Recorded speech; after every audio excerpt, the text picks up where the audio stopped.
Hi guys, welcome back to Morant's Rants. Plenty of good information, a little bit of motivation, a whole lot of truth, no financial advice. I'm going to go over this video right now. This is Jim Cramer and Adam Aron interviewing after Q2.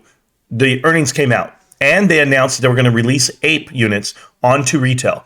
I'm going to go ahead and let you see it, and then I'm going to elaborate on it because there's something that we know now that we didn't know then, and it's a big red flag as well. So let's pay attention. All right, let's deal with this. Let's deal with the herein. All right. So you've decided, somewhat chimerical, to give something special to shareholders, which includes a great deal of APEs. But you know what? Other than the actual ticker, APE, Adam, to me it seemed very much like a stock split. Jim, it's almost exactly like a stock split, except for one technical difference. In a typical 2-to-1 stock split, you get 2 new common shares for 1 old common share. In this case, you're getting a new preferred unit and a common share for an old common share. But this is an extremely important development for our company. I cannot stress, one of the reasons why AMC survived the pandemic is because we raised over $2 billion of equity. We did it by selling shares, and we basically sold every share that we had. We went from 100 million shares outstanding to over 500 million shares outstanding. There were no shares left in the corporate treasury. If we needed to raise money in the future, if we wanted to raise money in the future, that was not an option that was available to AMC Entertainment. Now, with the creation of this new class of preferred securities, not that we would ever use all 5 billion of them that we could take to market, that would be crazy. But we do essentially have a lot of preferred shares that we can take to market to raise cash, to pay down debt, to use for M&A. And the result of all that is this was a great announcement for AMC. It pretty much takes near-term survival completely off the table because if we were in a pinch, we could raise money.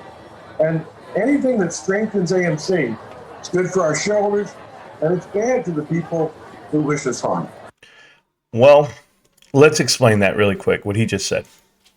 Because big brain theory here tells you, this is our whole think tank, right? I don't want to use the word think tank. The whole people that I was listening to, it kind of like triggered my mind. So they had the ability to release up to 50 million shares of preferred stock, which represents 5 billion shares of preferred equity units. But that's what they can do. That's what they could have done. If they would have released all 50 million preferred shares, they would be sitting on a float available to them of the 5 billion APE units. Why go through this vote, non-vote, reverse stock split? They need the ability to issue more.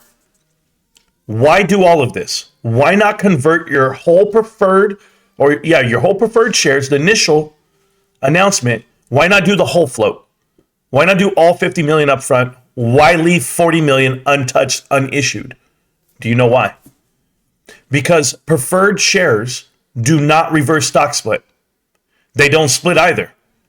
40 million preferred shares just stay sitting there. So when we do a reverse stock split right now, you're going to shorten up this float, and now we can go drop even more on you with the 40 million left. They knew this coming in. This is why they only did 1 billion APE units. They had a set amount. Yeah, they could go get more and go get more and go get more at any time, right? But they're going to do the vote win right now to dilute what? You. This is crazy. This is crazy. This was planned from day one. They didn't want to release all 5 billion to the market because then what would happen?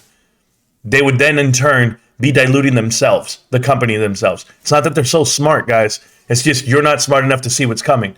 You vote yes, you're stuck. If you vote yes on a conversion, you're stuck because now you just made the float up to 1.5 billion. The reverse stock split comes, and then what happens? Now you're down to 150 million. But guess what they can still do? They can still dilute it 4 billion shares. You don't win either way, guys. You don't win. Peace.